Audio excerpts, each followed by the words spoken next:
चुनाव प्रचार खत्म हुआ, नतीजे आ गए। प्रधानमंत्री जी ने देश को सलाह दी, देश के किसानों को सलाह दी कि 50% फर्टिलाइजर का उपयोग कम कर दीजिए।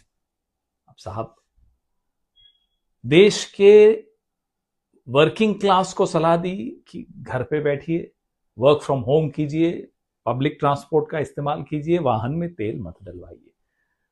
देश के किचन्स को सलाह दी कि खाने का तेल कम से कम इस्तेमाल कीजिए। देश के नागरिकों को सलाह दी, सोना 1 साल तक मत खरीदिए।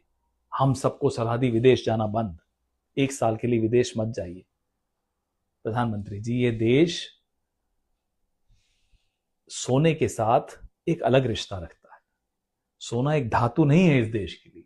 सोने की एक सांस्कृतिक कीमत है, एक धार्मिक कीमत है, एक भावनात्मक कीमत है। बेटा हो या बेटी, पैदा होने से पहले माता पिता सोने की व्यवस्था करते हैं कि आगे चल के शिक्षा के काम आएगा, शादी के काम आएगा। ऐसे देश को आप कह रहे हैं 1 साल तक सोना मत खरीदिए। क्या वो शादी 1 साल के लिए टाल देगा? क्या वो शिक्षा 1 साल के लिए टाल देगा?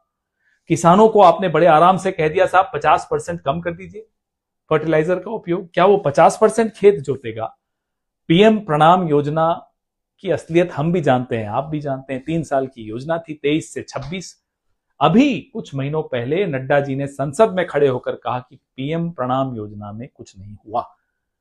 तो यानी कि फर्टिलाइजर का ऑल्टरनेटिव न्यूट्रिएंट्स की दिशा में कोई कदम नहीं उठाए गए।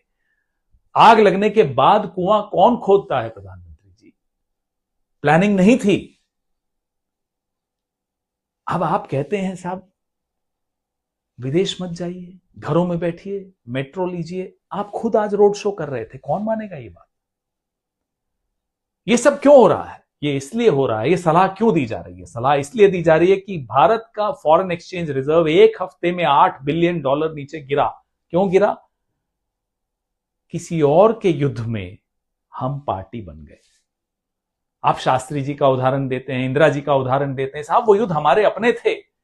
ये गैर कानूनी युद्ध हमारा नहीं है। इजराइल अमेरिका का ईरान के साथ एक गैर कानूनी युद्ध चल रहा है। हम बाहें खोलकर ईरान के खिलाफ और इजराइल के साथ क्यों खड़े हुए? जाहिर सी बात है, उसका खामियाजा पूरा देश भुगत रहा है। पाकिस्तान 6 लैंड रूट्स खुल गए हैं ईरान के साथ।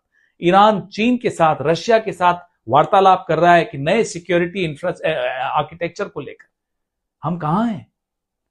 हम डोमेस्टिक पॉलिटिक्स में लगे हुए हैं कि साहब कैसे विपक्ष के खिलाफ एजेंसियां इस्तेमाल करें, पुलिस इस्तेमाल करें, कैसे पद से किसी को